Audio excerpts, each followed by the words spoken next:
Okay. So a natural question is a potential function unique? So we have seen that it's always possible to change it by a constant, but what about other changes? So the answer is as follows. There may be many, not only changed by a constant, but more variables, weighted potentials, and as such also therefore many ordinal and definitely generally less ordinal ones. But potentials, if an exact potential, can only differ by a constant at most. So they can differ by a constant, and that's the only difference. So given two exact potentials, they're all that exists a constant, such that one is simply the other one changed by a constant. And the proof is also quite simple. You can also stop the lecture and try to think of by yourself what's the proof. So the proof is as follows. Yes. Fix a point, any point, and define the following function from a set of profiles to real numbers. The function is as follows. Go from the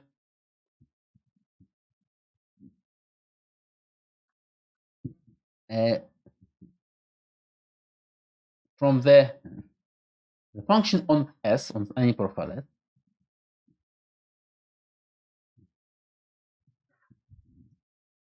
to R. So function goes from the set of profiles to real numbers. The function on any profile S is defined as the sum of the utility changes by player I. Then player I changes from what it did before to a new thing. But all this, the player who changes starts playing what she did, what she will do in Z. So one by one, players change from S to Z. Of course, it can be that this is 0 if S is equal to Z in this for this player. If that player does the same, if that player strategy is the same, or if S is equal to Z, then simply 0. The wall if we adjust in that. But otherwise, we look at the utility difference when the player changes from what she does in S and to what she does in Z, and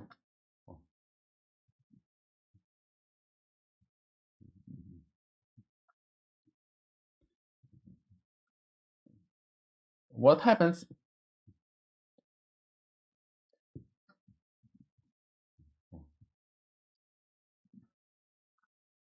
is that the value of S of H in a point is equal to the following. Now we assume that there exists some potential. So for any potential function, this change that we sum up, those changes we sum up, is always the difference in the potential function. So we start from Z and go to S. And this is the telescopic sequence. So all the potential function, all the values get cancelled, besides Z and S. So eventually the value of S is the last minus the first points, the value of potential in the last point minus the first point. And that's true for any potential function by the definition of potential. So this concrete function we have defined, H, is equal to the potential in S minus in Z. In point S, it's equal to potential in S minus potential in Z. It's also equal to the other potential, whatever potential we take, P in S minus P in Z, and let's say Q, any other potential in S minus in Z. So therefore, we conclude that for any two potentials and any point S, P in S minus P in Z is equal to Q in S minus Q in Z. Z is some fixed point. In some point we have fixed. So P in S is always equal to Q in S up to some constant, because that is a fixed point. And that's what we wanted to prove. So exact potential I unique up to a constant. Now we'll move to another topic which is related to those paths and related to characterizing the existence of potential.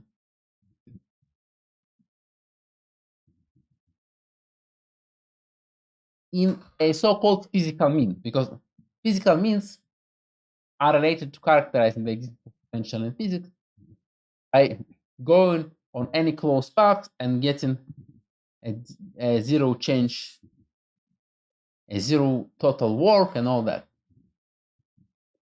It does not matter exactly what it is, but there is a very similar physical characterization. Now, of course, we are going to, regardless that, we're going to formulate and prove what we have here, but it's a bit similar to physics. So given a finite path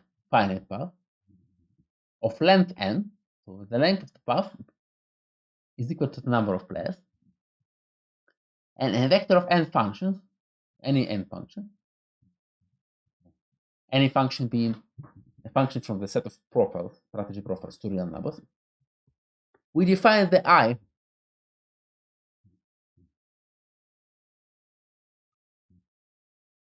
on the path and the vector of functions as the sum of the differences of the function indexed by the only player which changes, and there is exactly one player who changes because it's a finite path, So from sk minus 1 to sk, there is exactly one player who changes. Call this player ik minus 1. Then take the corresponding v from this vector of function and look at this v ik minus 1 at sk minus v ik minus 1 at sk minus 1. Now go to the next change in this along this path. So it was from S0 to S1, then from S1 to S2. The only deviating player, call it I1. It was I0, now it's I1. Take the corresponding function from this vector, Vi1, and look at Vi1 at S1 minus Vi1, the same function, at S0. Excuse me. The next change is from, the first change was from 0 to 1. The next change is from 1 to 0, to 2. So we look at Vi1 at S2 minus Vi1 at S1. And the sum of those changes is called I based on the gamma, the path, and the vector. Now, some intuitive definitions about paths.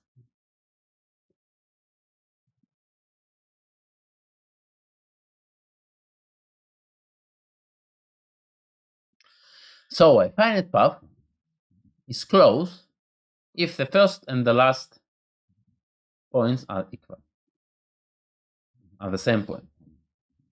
A finite closed path is further, I mean that in addition to being finite closed, it's simple if says the repetition of the first and the last, no to nodes. So if we remove the last, then there is no repetition between the remaining from 0 to n minus 1. And given a finite closed simple path,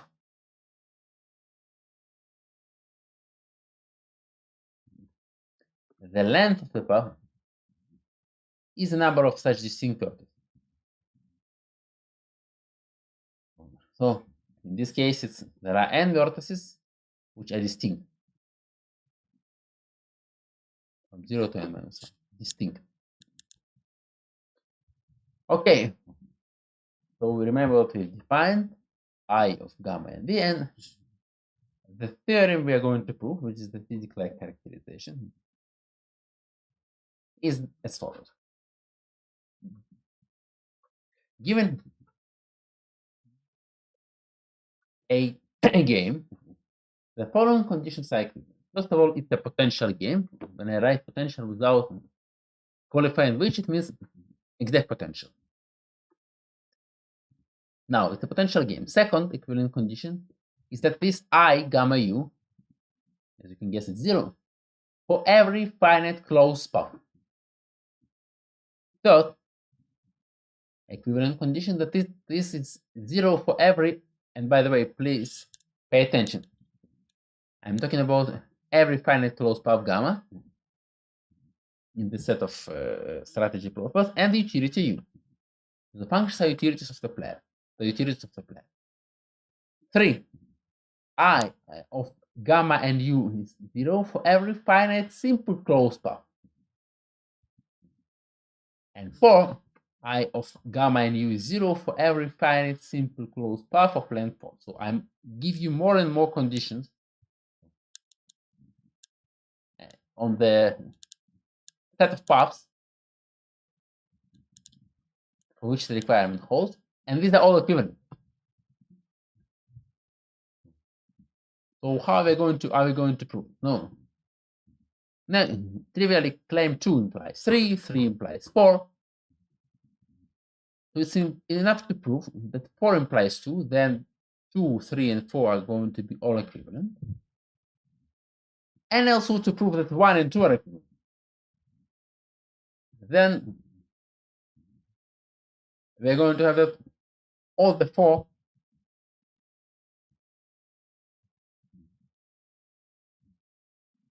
conditions are equivalent. So again, our plan is to prove that 4 implies 2.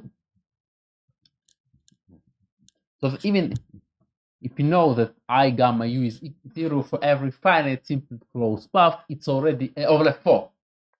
It already implies that it's 0 for every finite simple closed path in general. And then we also have to prove that 1 and 2 are equivalent. Okay, we start with proving that 1 and 2 are equivalent. So 1 trivially implies 2. Okay, let me just rehearse what it means. 1 is that the game being potential game.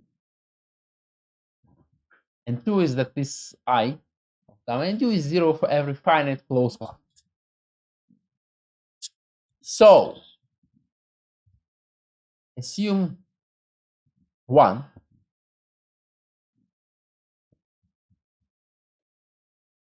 and so we assume that there is a potential that, so let P be potential for G. Then given any finite closed path gamma, we need to prove that gamma, that I of gamma and u is 0. Now, first we can, by the definition of I and gamma and u, we can change u to potentials because those differences are exactly what the potential differences measure. So we can look just at the potential. Then the potentials just cancel out, and besides the first and the last one, the telescopic sequence. And then we get the potential of the last minus the potential of the first. And since it's close, so the S and 0 are the same point, the function, of course, has the same value on the same point, the function. That's 0. Okay, so we have proven that 1 implies 2. Now we need to prove that 2 implies 1. The intuition is simple. First, to prove that this path, this 0 on any closed path implies that there is a path independence, exactly as we have, or let's say analogously to what we have in physics. It's really similar to physics. To those who remember a little bit of physics, there is some similarities there. And then this path independence will allow us to define a potential, and that will be okay. So first we need to prove that there is a path independence. So we prove finite points in S. I need to strategy profiles in S. And finite to paths gamma 1 and gamma 2 from S to T.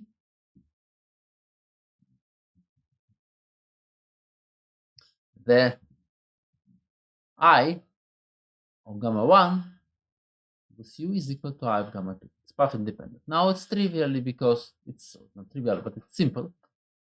It's an immediate application of the assumption of the I being 0 for any finite closed path, because look at this gamma. Let it be S1, S2 till Sk.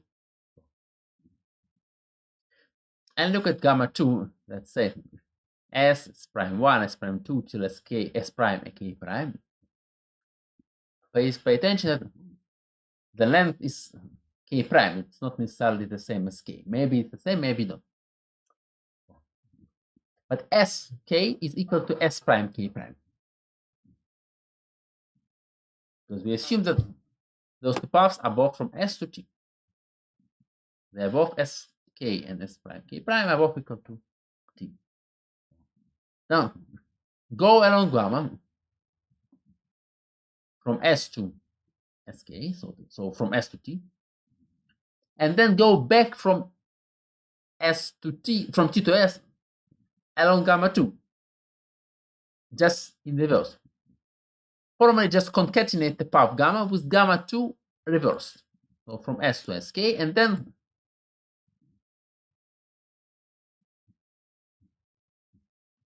from S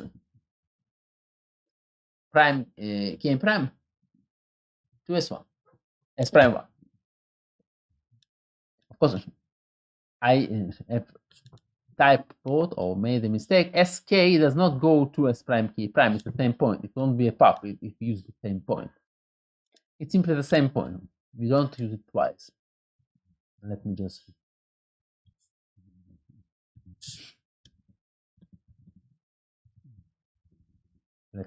fix it so that it will not confuse anyone.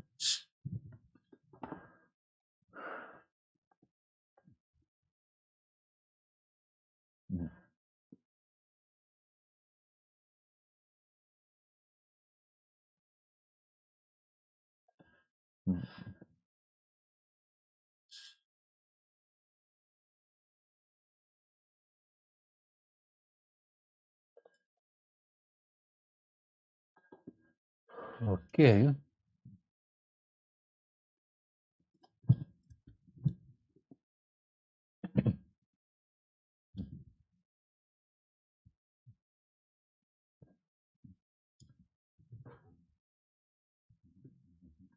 So I just repeated what we did. Basically,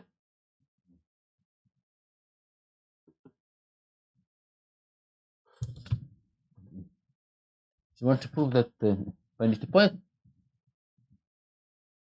an entity paths from one point to another one, the value of I of the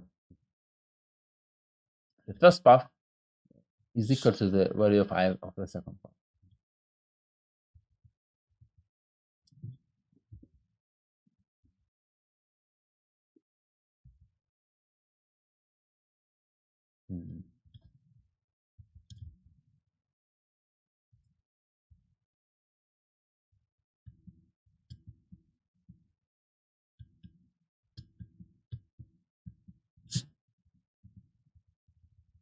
Okay, I made a mistake.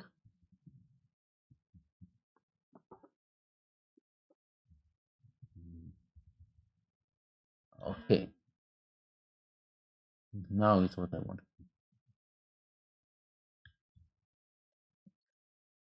And how do we prove that?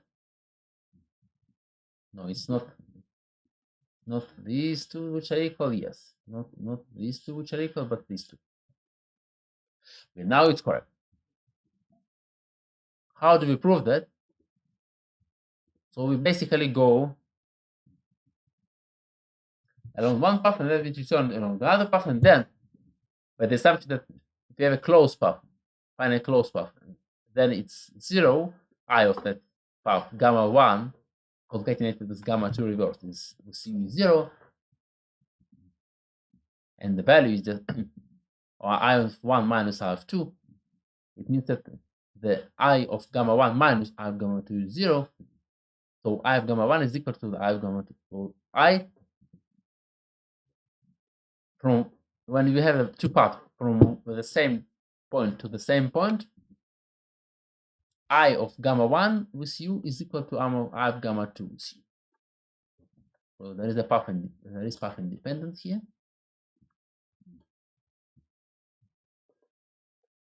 I just remind you what we need to prove, and now we are proving the 2 implies 1. And let's finish proving that 2 implies 1. So we have proven that we need to path and to path 2 points and 2 paths from one point to another one. I of gamma 1 with u is equal to I of gamma 2 with u. Now we can define a potential, a function, and prove its potential. So how do we do it? We fix any point, any strategy profile, any point in S, and define the following function p, which as you can guess will be the potential, but now we just define the function from S to real numbers as follows. P of y, f any point 1, y is equal to I of the path of any path, just take any path, it doesn't matter which as we have proven, from z to y with u, where, as I said, the gamma of y is any path from z to y. Now, it's well defined because it does not matter which path. If the path is 0, then it's 0. Define it 0. Now we prove that this well-defined function p is a potential for the game. And then we are done with proving the 2 implies 1. So consider any player and any set actions, any strategy sub-proper for the other players.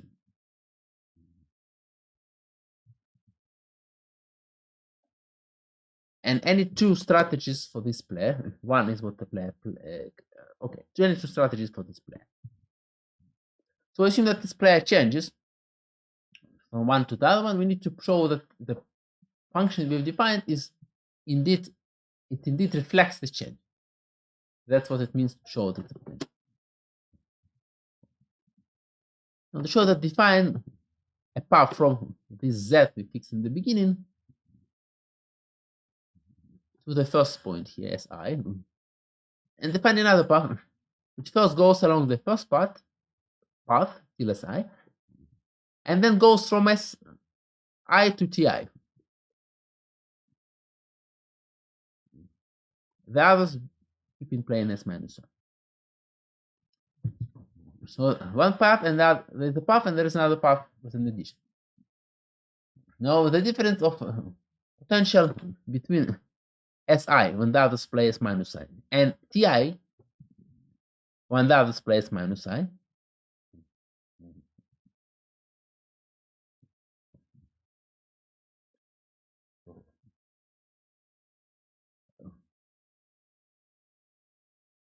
is equal, by the definition of P.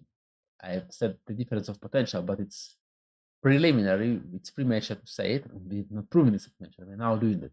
The difference of function, the values of function P between Si and when the others play S minus I, and Ti when the others play S minus I,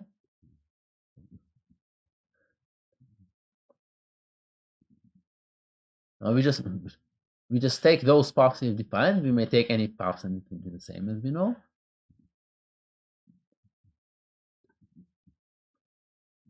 So for P to Si, we just take the path from Z to Si, gamma 1,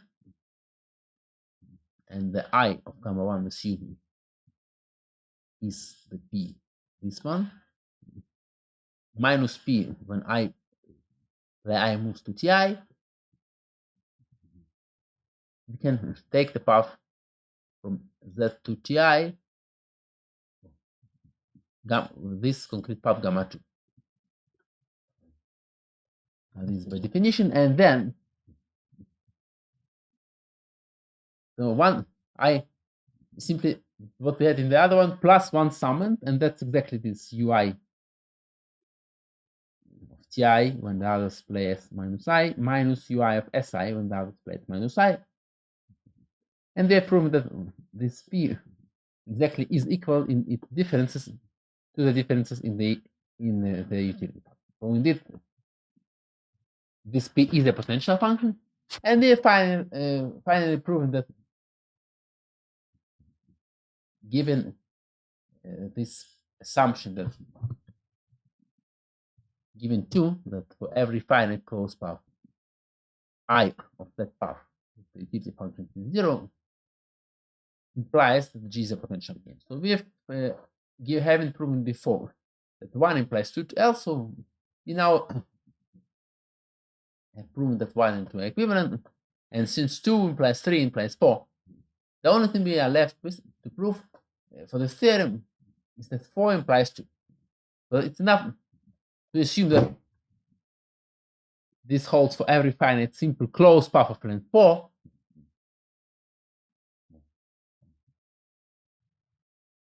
and that it will already imply that this holds for every finite closed path, not necessarily simple and not necessarily of length.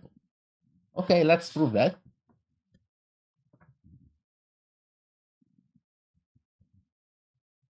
So it's not hard, it's just a lot of notation. So assume that we have this I equal to 0 for every simple closed path of length 4, and prove that it's equal to 0 for every closed path. And that's the intuition. Is that we are going to show that B is 0 for every simple closed path of length 4, and assume that there is some closed path, of course not simple and not simple of length 4, but something else, where it does not hold,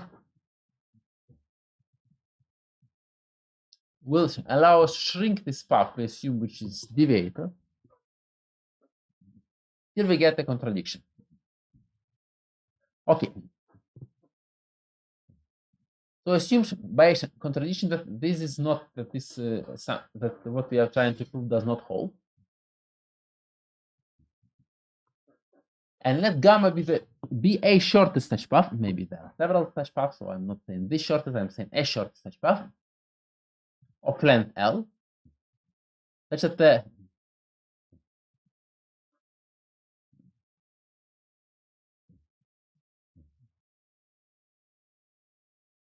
I of gamma with U is not 0. Now, what we know.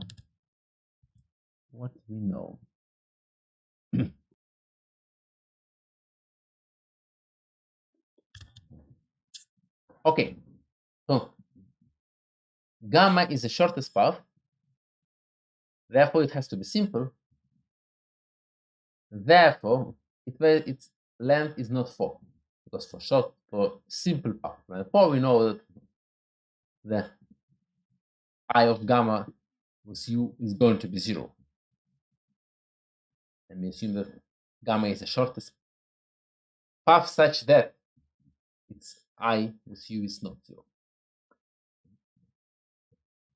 So why this path cannot have loops? Of course, because something has to change at any move.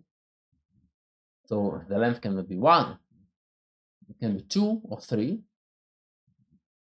And now we show it cannot be 2 and cannot be 3. So that together with not being 4, it will be at least 5. Now, why cannot this path be 2 or 3? Because a closed path of 2 or 3 has only one deviate. Because now, for length 2, it's clear that 2 deviators, they would have to have more than 2, because every deviator needs to at least once to change from the original state and at least once to go back. It will be at least length 4. And the same reason it cannot be 3. So if you have 2 deviators, it will have at least length 4. So a closed path can have at most 1 deviator. Excuse me, it will involve exactly. It has to have at least 1. It will involve exactly 1 deviator if its length is 2 or 3. So let ij be the unique deviator. Step I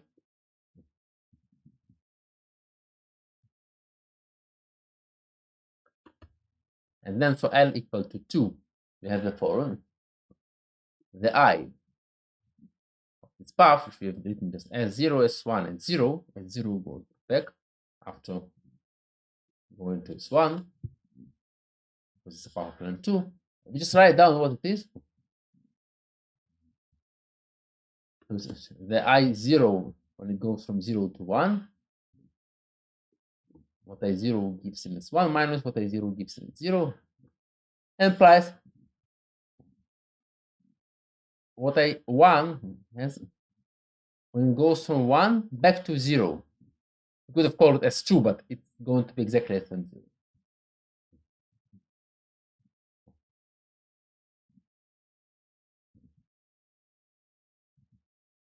And since they have exactly one deviator, we know that I0, the deviated step 0, is exactly the same as the deviated step 1. And therefore, this all cancels out with 0. So the I of this gamma is 0. So this gamma, which is a shortest gamma such that it's not I of the gamma is u is not 0, cannot have length 2. Similarly for length 3. If we write down the path as 0, S1, S2, and then go back to 0. And then the I, by definition, is the change in person at 0 taken as 1 minus 0, then the change in person at 1 taken as 2 minus 1, and then the change in person at 2 taken it as 0 because they come back minus 2. And since all those I0, I1, and I2 are the same because there is one deviator, as we said,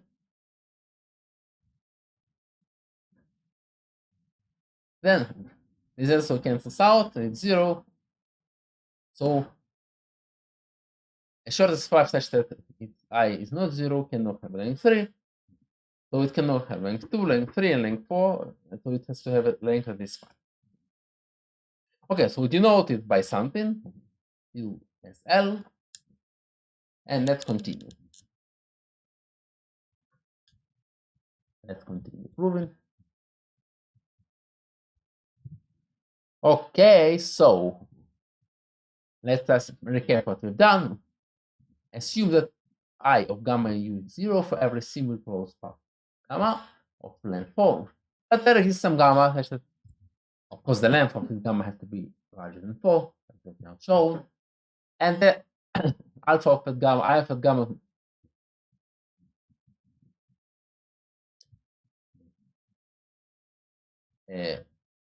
u is not 0. So we need to arrive at a contradiction, of course. And so what we do is, let's first of all the unique deviator, like prove certain bricks, and then eventually we are going to build something from those metaphorical bricks, which will cause us to have a contradiction. So let the unique deviator at step j be I j, as we said before.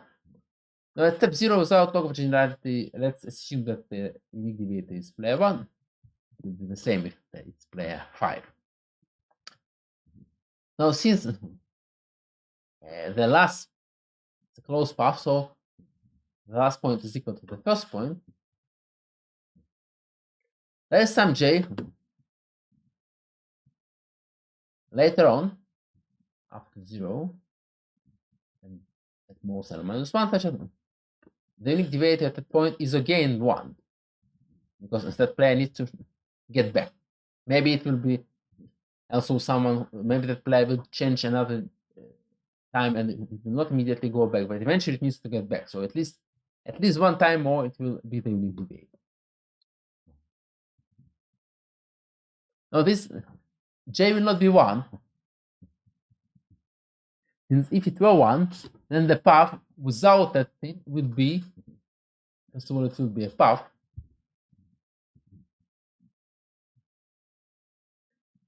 Because if it goes, 1 changes and 0, and then it immediately changes at 1,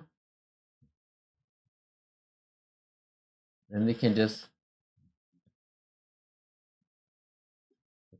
press a button by mistake, which slide. ahead of time. So the j is not 1. Since it were 1,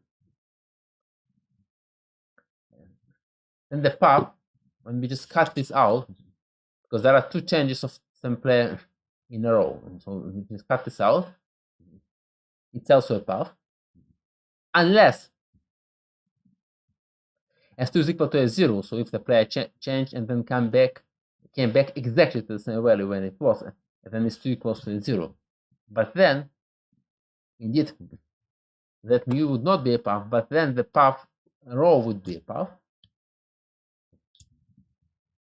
Row simply being you cut also a 0, because a 0 goes somewhere to s1, then goes back to a 0, which is equal to s2, and then goes further. So we can just cut both s0 and s1, and this is going to be a path of length smaller than n, of length l minus 2, actually. That it I will not be not 0, because the part which is cut out has length of has I of 0, has a contribution of 0. So the I of the remaining path will be not 0, and the remaining path here is of course row.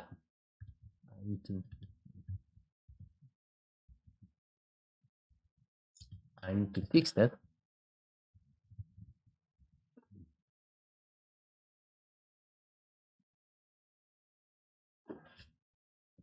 I need to fix that row.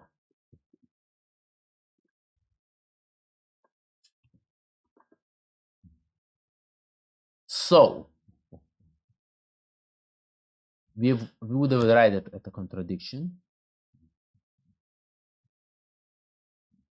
if s2 were equal to 0 and otherwise mu would be a path, and then we would also have a path of length l minus 1 in this case, more than l, which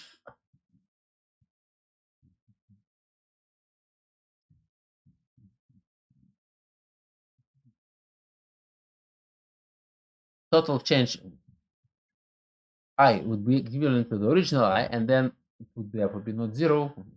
So we would have a path shorter than with a length of not 0, with I not 0, which also is a contradiction to the assumption that gamma is there.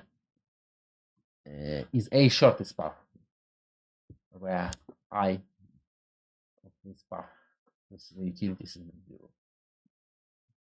So in any case, we cannot have, because in any case we would have a contradiction, that the second change of this, where the unique deviator is also 1, is at the first place. So j cannot be 1, it has to be at least 2. And similarly, we can prove that it cannot be l minus 1. It has to be at most n minus 2. So j has to be between 2 and n minus 2 included. So now let us recapitulate what we've done, because the proof has several parts. They're not hard, but quite long. So, because basically I'm trying to make the proof in the paper much more edible, so that you can digest it. Because if you just read the proof in the paper, it may be even shorter, so not so short, but you will have to fill in many dots, and that's why I'm trying to connect the dots for you. So you assume, let us just recapitulate what we've done, that there is some, so for any simple closed path of length 4, the I of that path with this is 0, but there is some path of length, it has to be larger than 4, such that its I is not 0. Now, let the unique deviator of step j be I of j, without talk of loss of generality. The unique deviator at the first, the 0th point, from 0 to 1, that is 1.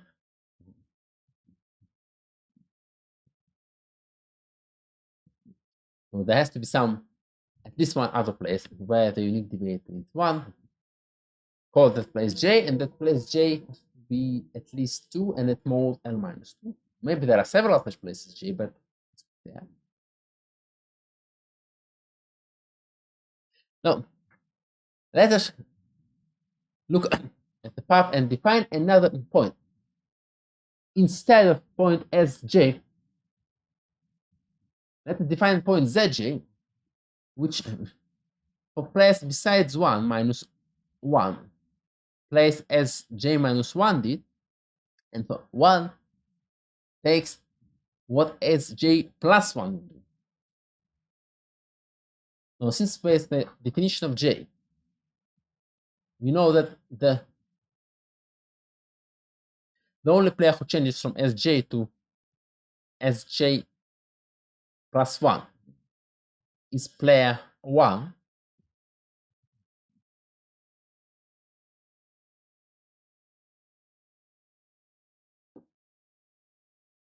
We can say that what basically we have done, if we use Sj instead as j, that we first look at what will happen to player 1 eventually. So we first let player 1 change, and then that player will already be what it will be the j minus 1 step, and one of the other players changes. So we just revert the order. Instead of first having one of the other players change from j minus 1 to j, and then player 1 change, having player 1 change from j to j plus 1, we just reverse the order.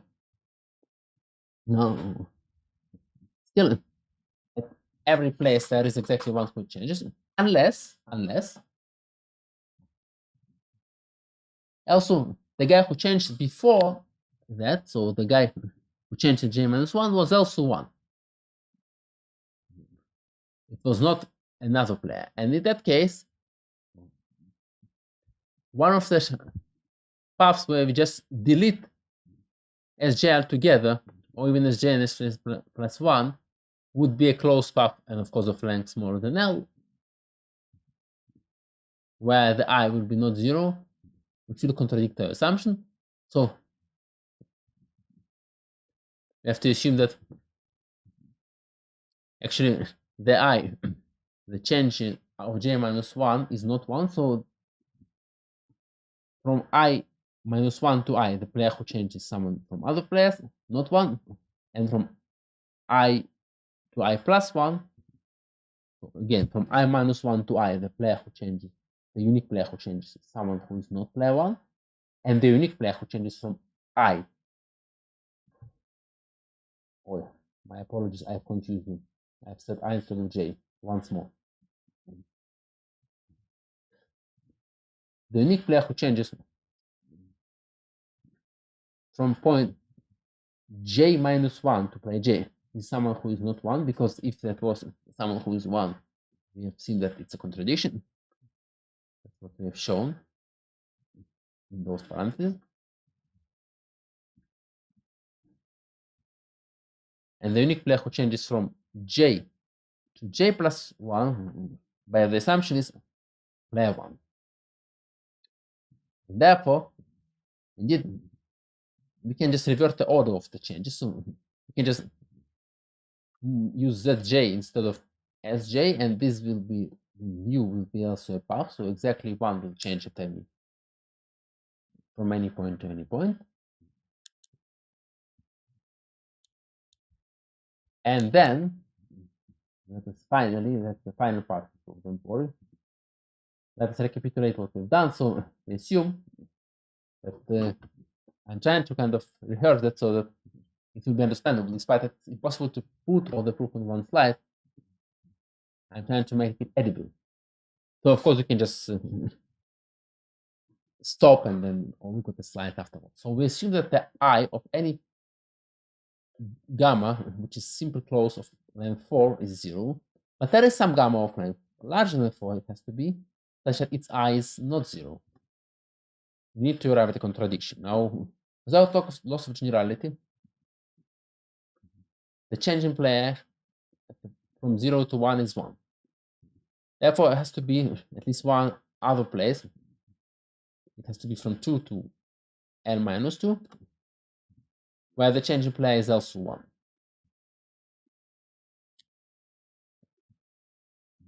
Now we've defined this zj such that we can define this new path.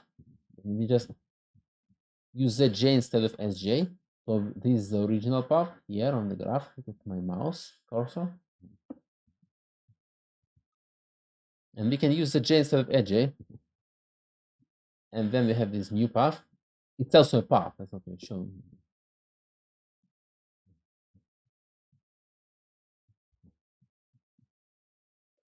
And here, I of j minus 1 is 1. Now, our assumption about the closed path of the 4 implies that if we go along this new path, sj minus 1, sj plus 1, zj, and back, that's a closed path of 4.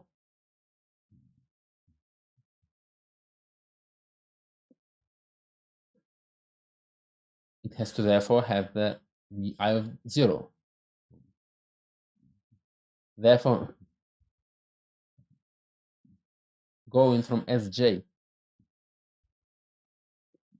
to through s from sj minus 1 through sj till sj plus 1 gives the same contribution to this I as going from sj minus 1 through zj to sj plus 1 because of this equality.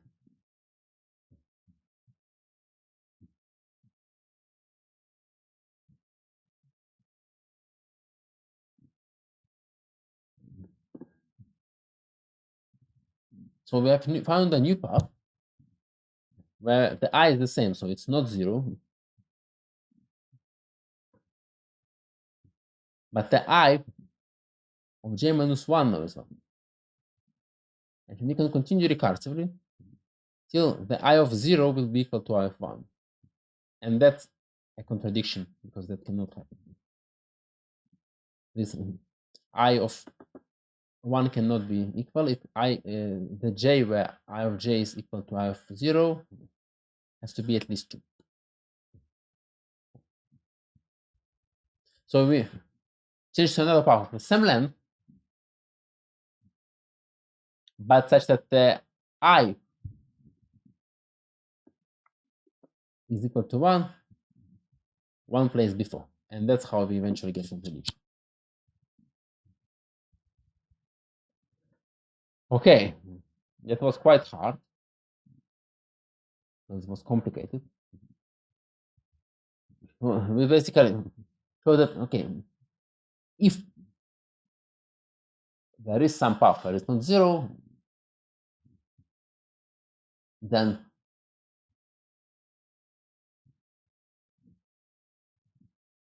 let's say that if the player who changes it from 0 to 1 is player 1, there has to be this one other change, but that player, it cannot be earlier than 2, from 2 to 3, it cannot be from 1 to 2.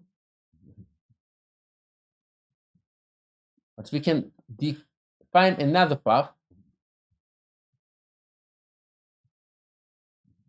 then whenever it used to be, this j will be smaller than 1. So the next place where the change in place 1 will be 1 earlier than before, and eventually it will therefore contradict. Okay, and we finally finished to prove that 4 implies 2. So since we know that 2 implies 3 implies 4, proving that 4 implies 2, finish this circle, 2, 3, 4, and we have done that 1 is equivalent to 2 before.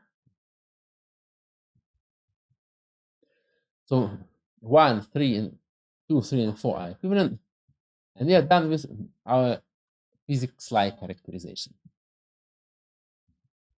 Okay, nice, finally we've done that. And now let us draw some conclusions.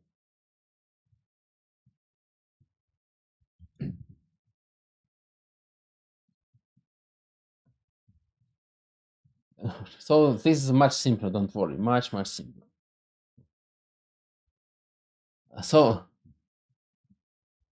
a game is a potential game if and only if every two players And it's just complicated to read, but it's very simple. For every two players, and for any strategy set for others, so minus this set I and ij, for every strategy set of others, and for any strategies for player I and for any strategies of player j, if you go along this path, and you can just see what happens.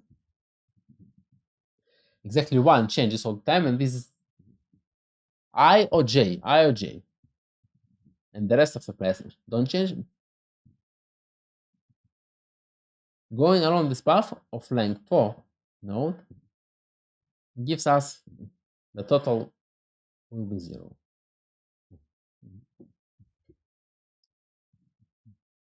And the proof is that it's simply a general finite simple closed path of length 4.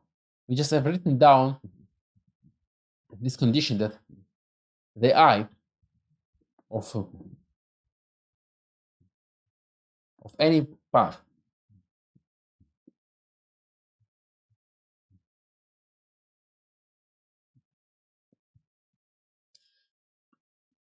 of which is finite simple close of length 4 with the utility function is 0. That's equivalent to being a potential game. We have written down this path in the general form, and that's exactly the condition. The path is A, B, C, D, and then back to A. Now the players could change their strategies. As I said, are exactly I and J. We can have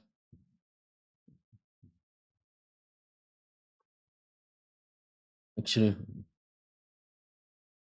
either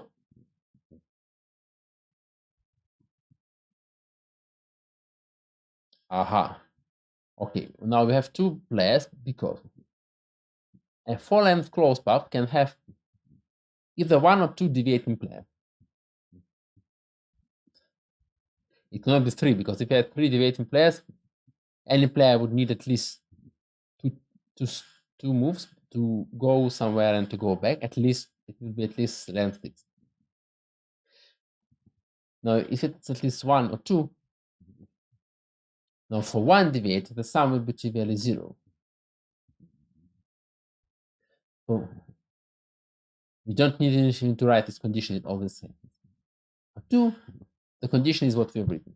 And the condition is equivalent to being a potential game. So this corollary is simply writing out point 4 in this, writing out for the fourth part of this characterization. This allows us to check like simpler that a game has a potential. And finally, before we go to the next topic, of which is related, of course, of condition games, let us finally prove or show that a potential can be seen as an equilibrium refinement. Now recall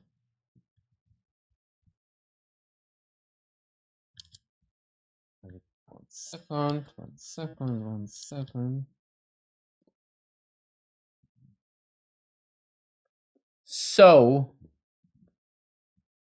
recall that if you have a potential game, let's say its potential is P, then the Nash equilibria of the game and the Nash equilibria of the new game, where you replaced all the utility functions by the potential, are the same.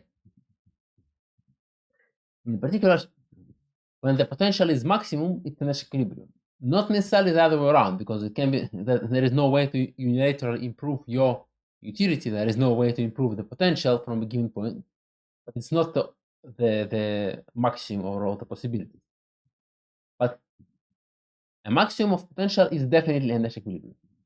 This allows us to basically refine the concept of Nash equilibria, because a maximum of potential is not dependent on the exact potential function used, because as we've proven, they all differ only by a constant.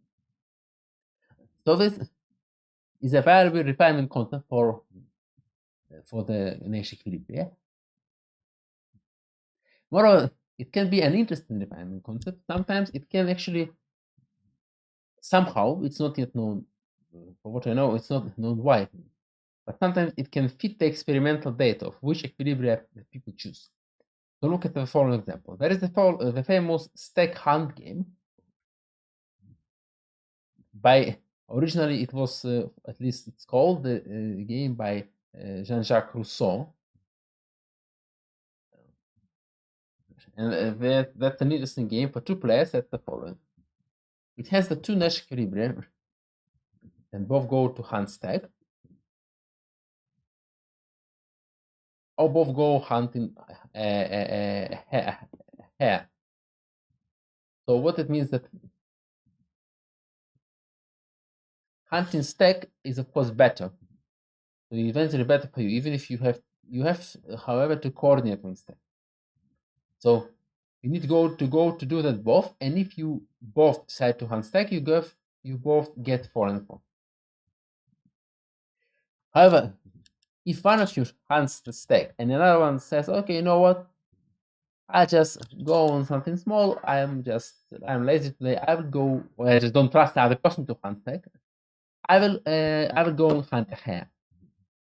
Then your attempts to hunt the stack will fail because you need the help of another person. You will get 0, and the other person alone can definitely hunt the hare.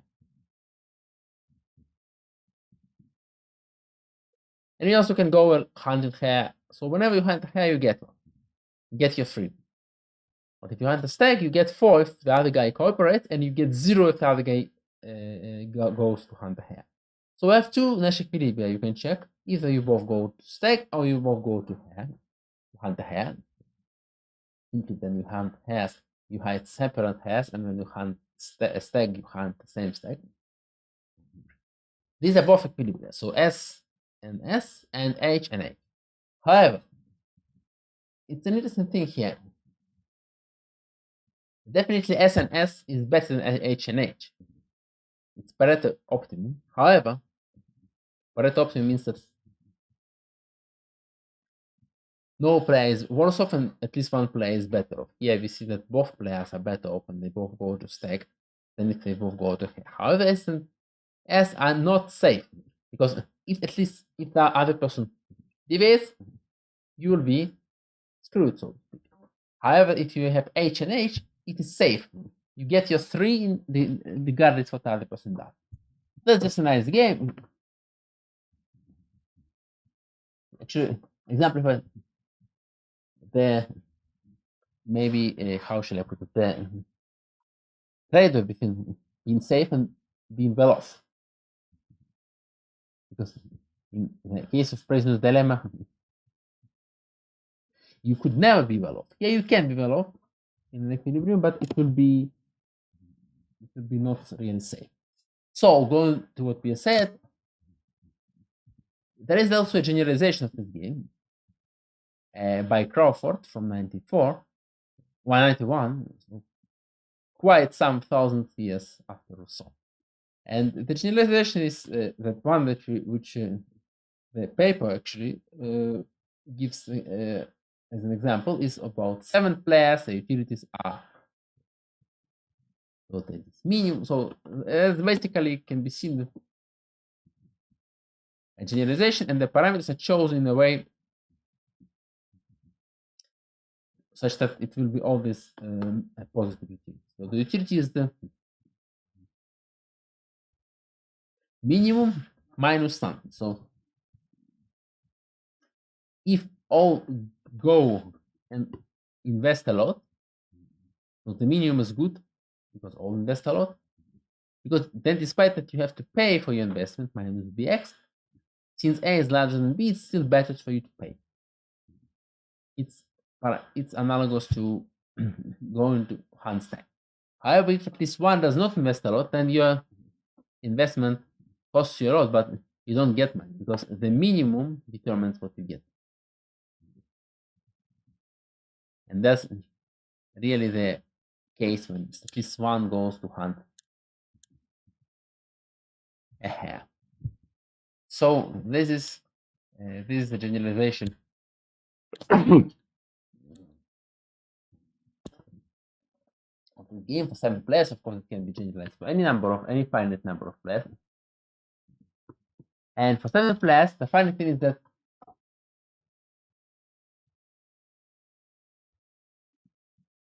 if you look at the potential, and it's a potential game, then it can be checking that this function is a potential, and it has those maxima. So if parameter a is less than nb, then the maximum of the potential is in one of the equilibria. If a is strictly larger than b, the maximum is in the other equilibria. And if a is equal to nb, then actually the maximum can be achieved at any point. It's the same. Now, what I want to say is that the important part is that